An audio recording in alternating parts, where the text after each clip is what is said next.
साधक लोग हर समय भ्रमित रहते हैं। कोई कहता है हर देवताओं के नाम पर गायत्री है। गायत्री का अर्थ क्या है? गायत्री का महत्व क्या है? पहले तो गायत्री शास्त्र के अनुसार से ब्राह्मण क्षत्रिय के सिवा दूसरे को अधिकार नहीं दिया गया है। और गायत्री एक माँ के समान है। जैसे दुर्गा, काली, सरस्वती, गंगा, नर्मदा, सरजू, उसी प्रकार से एक देवी के रूप में गायत्री भी है।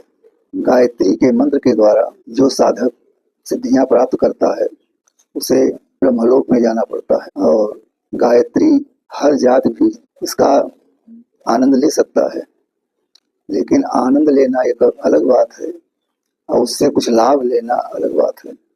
तो अगर लाभ लेना है तो कोई जाति ऊपर से बन के नहीं आई है। आप पहले ब्राह्मण में आइए, ब्राह्मण बनिए। इस शरीर को, मानव रूपी शरीर को पहले ब्राह्मण के रूप में अवतरित करिए। इसका संस्कार होता है। हर जीव ब्राह्मण है, कोई जात पाति नहीं है उसकी। जन्मना जायते शूद्र, जन्म से वो शूद्र होता है।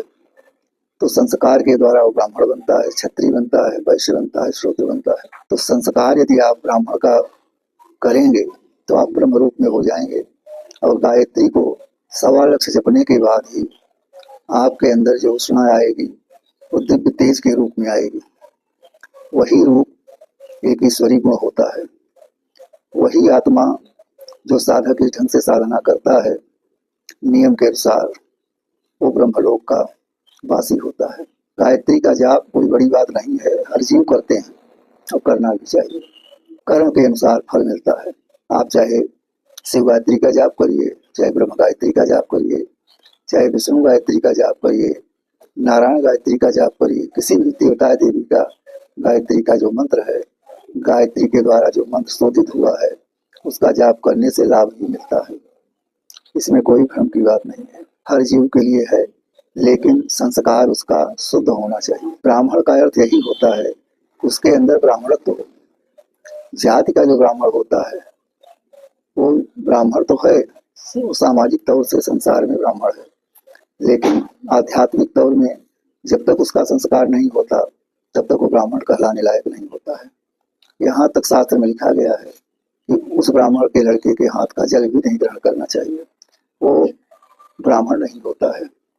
जब उसका उपनयन संस्कार होता है, इसे जनेऊ संस्कार कहते हैं, व्रतबंध होता है उसका, ये शास्त्र सम्मत क्रियाएं हैं। जब उन क्रियाओं को किया जाता है तब उसके अंदर ब्रह्मचर्य रूपी ब्राह्मणत्व का गुण आता है।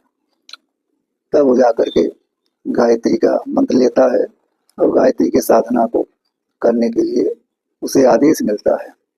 ये शास्त्र और आचार्यों की बात है। वैसे धर्म में हमारे कोई जात पाति नहीं है। हर देवताओं की पूजा हर जात के लिए है। तो जाति नहीं बल्कि एक मानव जीव के लिए है। आप जात पर भ्रमित मत होइए। केवल मानव जाति है, मानव जीव है। आप मानव हैं, शरीरधारी हैं, चैतन्य जीव है आपका। आप जो है गायत्री का जाप करिए और उससे आपको फल प्राप्त होगा।